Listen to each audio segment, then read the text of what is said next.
So here we have the Epiphone Dove Studio in Trans Ebony, and it has some really nice appointments, and it's a pretty guitar, but it is a solid top with laminate back and sides, and it is at its core a budget-minded guitar at probably 450, maybe $600 delivered to your house with a hard shell case. Now, this is, of course, the other model of a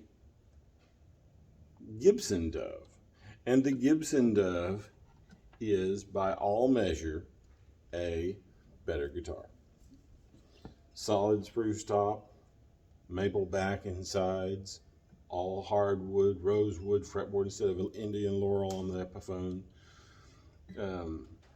LR bags versus Fishman, which, by the way, I want to point out, if we can look in here, you can see right here, that is where the piece for the little pouch for the 9-volt battery goes. And that 9-volt battery was not there when the guitar was shipped. And the actual wiring was down on this end down here. So there was nothing to indicate that this was supposed to be a lead that went over there. Restringing this guitar would have been the ideal time to fix that problem. And in the end, I did wind up taking the strings back off, reaching in there, because if you have anything bigger than a 5-year-old's hands, you will not be able to reach in there to do anything with that actual 9-volt pouch. So realistically, this pouch is in a terrible place. But these two guitars are essentially, at their core, square shoulder dreadnoughts, and each of them have, split parallelogram inlays, and, the acrylic in the acrylic that's in the Gibson Dove is significantly nicer than the acrylic in here. And that's after I've conditioned the fretboard on this and cleaned everything up. This guitar really does play pretty well, but it is not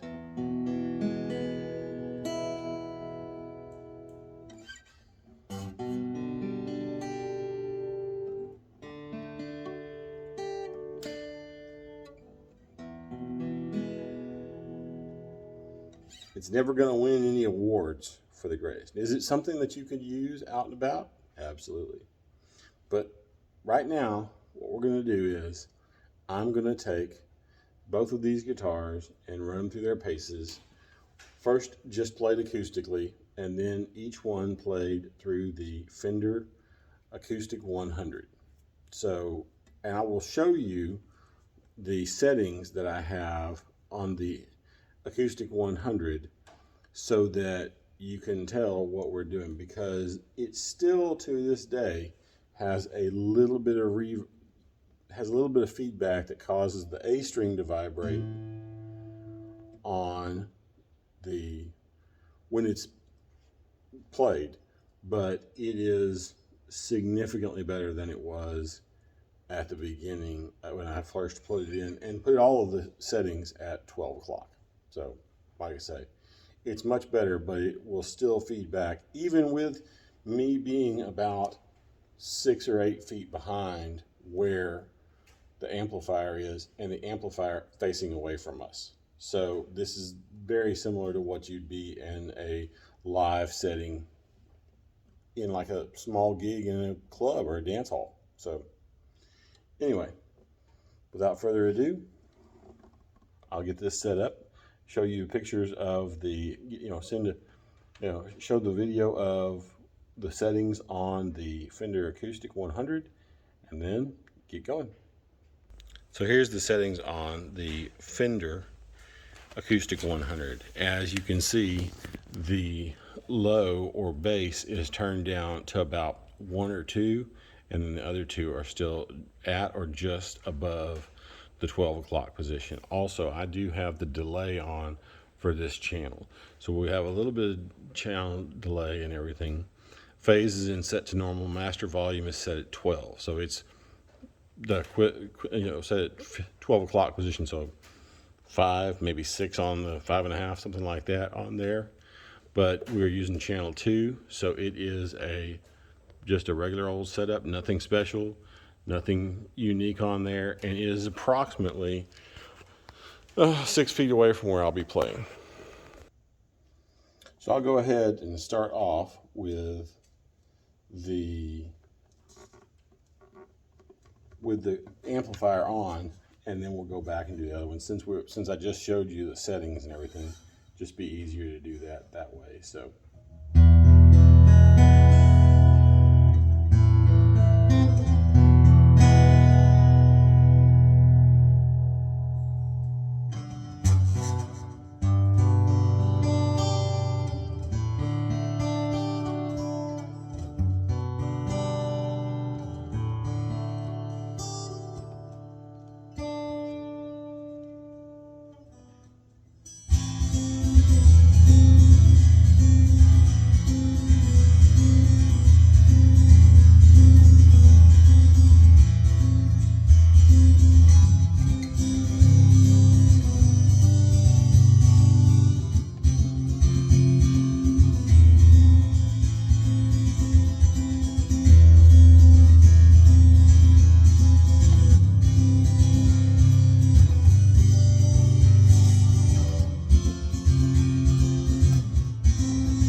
So this is the Gibson Dove, and it is easily a $4,000 to $4,500 guitar, depending on where you buy it from and whether you get it new, used, etc., etc.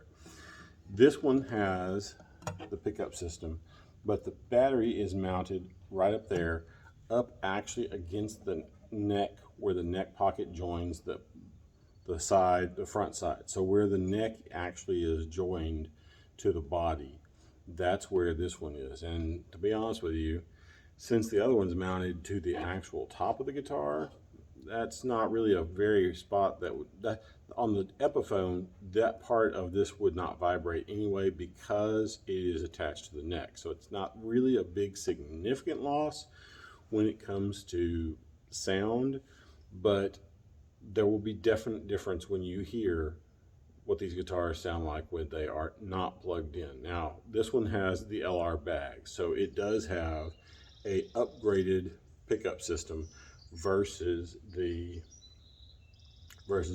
Epiphone Dove. Epiphone Dove is a studio. That's stuff that you would expect from that. This guitar is definitely better pointed on the sides. As you can tell, the sides of the other one are laminate, so they are black. That is not necessarily saying that they couldn't have put a veneer on the side, but this guitar is a much better looking guitar, and the overall construction feels better. The way things are thought out is better. I will say this though, the tuners on this one are Grover Rotomatics with keystones on them, and at times they are a little sticky compared to the kidney bean ones that are on the Epiphone over here. And I will honestly say that I kind of almost feel like the kidney bean ones are a little better at being easy to operate. These are very big and they do make it where you can easily move them. But honestly, I sometimes think in my head as I'm adjusting these that they're not quite as responsive as some of the different ones that they might have used.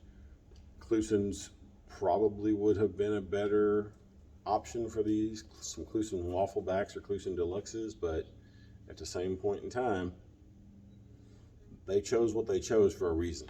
So anyway, without further ado, what I'm doing is I'm going to take this one and turn it up to 10 and do the exact same settings, because the tone and the volume were 10 on the Epiphone Dove. So we're going to do the same thing here, this time with the Gibson Dove.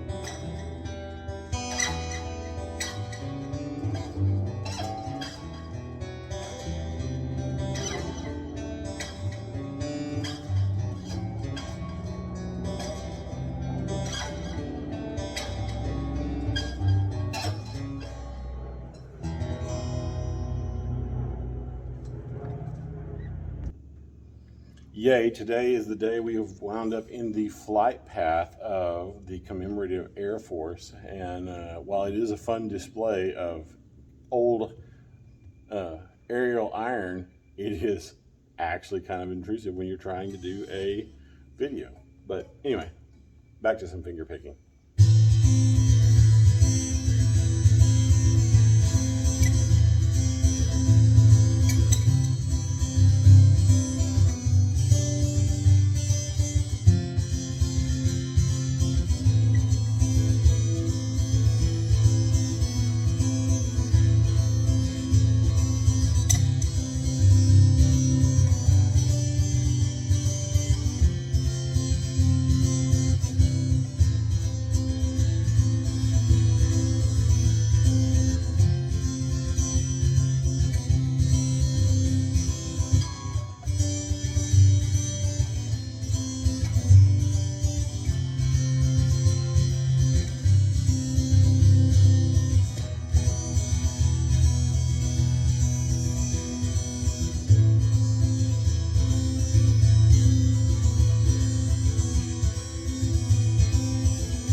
So right away, you'll hear that the LR Baggs versus the Fishman tries to reverb on the A string pretty much anywhere, but where you're doing it,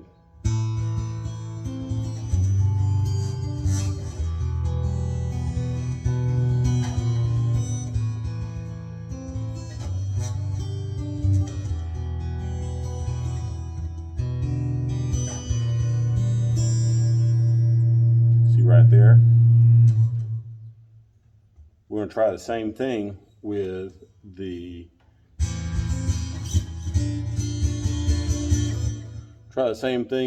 Gibson here in a minute, but the sound is actually really nice. I mean, overall, if you could find a way to stop it from trying to reverb on itself.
See how there's no feedback on that.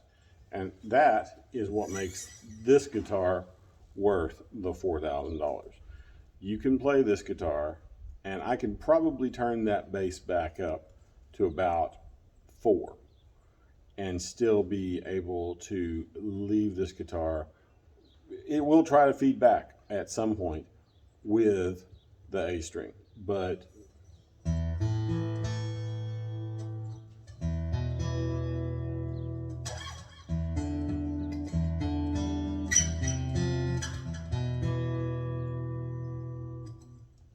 it just doesn't. And that is the difference between an Epiphone and a Gibson. Not all the time. There are some of them that don't do that, but the Slash model is significantly less prone, but that is also because it runs the same LR Baggs pickup system. So could we blame the Fishman for that? Possibly. Should we? Maybe so, maybe not. But the true test of an acoustic guitar is, what does it sound like when it's not plugged in?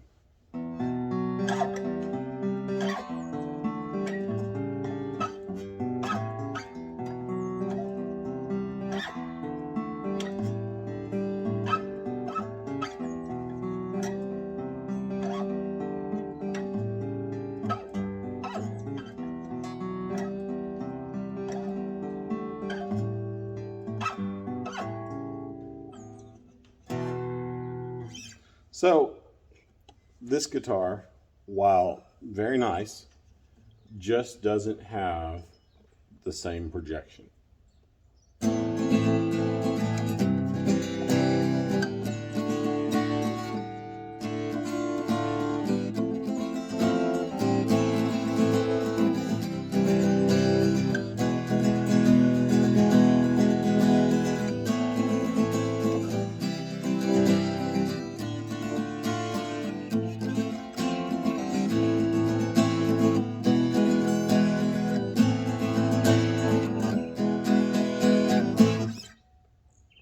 Now watch this.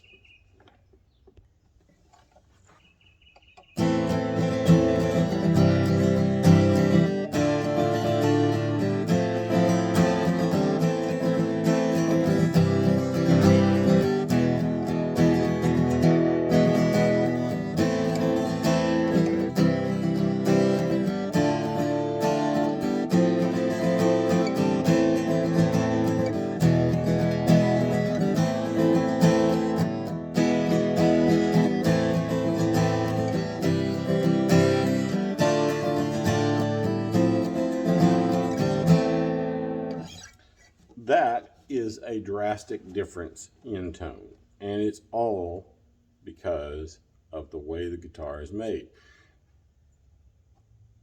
Pickup be damned. The truth is, this guitar is made better. There's more work that goes into it. There's better woods that go into it. And at the end of the day, it's just a better guitar. Is it $4,000 better? That's for an individual to decide. In my world, I would choose this guitar at $4,000. Definitely. There is a Hummingbird version that is an all solid wood of these guitars. And we've played the Inspired by Gibson J45 here, as well as the Inspired by Gibson J200.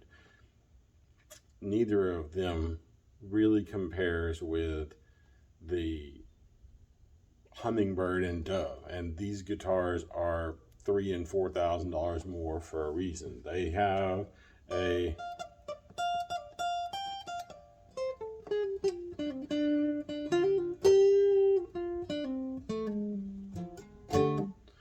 something to them, and as they wear in, they will probably have even more to them because of the way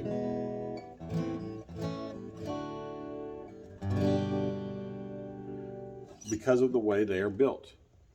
Will it always be that way?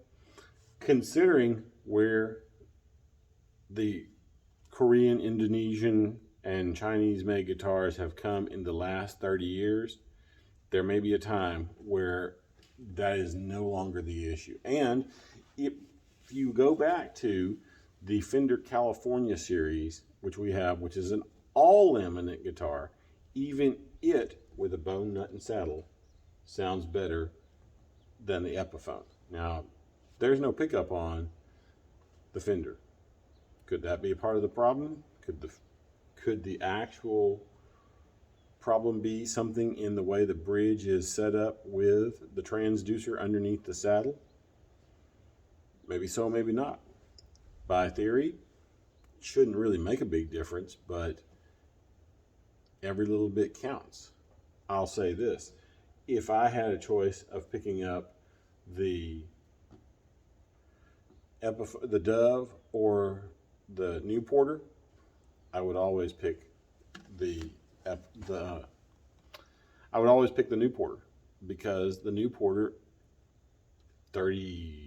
we're coming up on almost 40 years later, has had time to break in, has a bone nut and saddle, and just sounds better. It's a better made guitar possibly, or it's just something that's broken in right. But when you buy a $4,000 Gibson acoustic, it may not be better than a $3,000 Martin or a $3,000 Taylor, but it will be a $4,000 Gibson, and it will have a sound to it that will give you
it has a sound to it. It has a feeling to it. It has a little bit better everything than the imports do. And that's just the way it is. Now, again, personal taste, I like the way Gibsons sound. I'm a Gibson guy. I started off on Fenders. I have a habit of gravitating towards Gibsons as I've gotten older. That doesn't mean that I don't still pick up a Stratocaster or the New Porter, or when I can find one that somebody will let me borrow, something like a Fender TPD-1 that was an American-made Fender Dreadnought. But at the end of the day, I'll always wind up with Gibson guitars because of what they are and the history I have with them with my dad. So, if you are wondering if this guitar at $4,400 is worth as much as this, or worth $4,000 more than this guitar is at $450, the answer is yes. Subjectively, it is. Would I recommend this $4,500 guitar as the first guitar? Absolutely not. Would I recommend the Dove Studio as a first guitar? I think I'd recommend something a little higher end, possibly a Taylor American Dream guitar or a Martin D15M, something, like I say, something a little bit higher end in that $1,200 range. But this guitar is good if you're just looking for something to play with out and about. If you're probably looking to gig with it, you probably shouldn't. If you're looking to make money with it, might want to go one step up into the $800 to $1,000 range. even something like a Yamaha FG5 might be a better choice. But it does have a pickup, and the FGX5 would have a pickup for about $1,300 or $1,400. So I don't know that I would recommend that for a gigging musician, but I would definitely recommend it if you're just looking to have something to put on the couch and have near the couch or near you that you could pick up and play and possibly be inspired by, because the neck really does feel great on the Epiphone Dove. But if you've got the finances to afford it, buy the Gibson. It's worth the money. Till next time.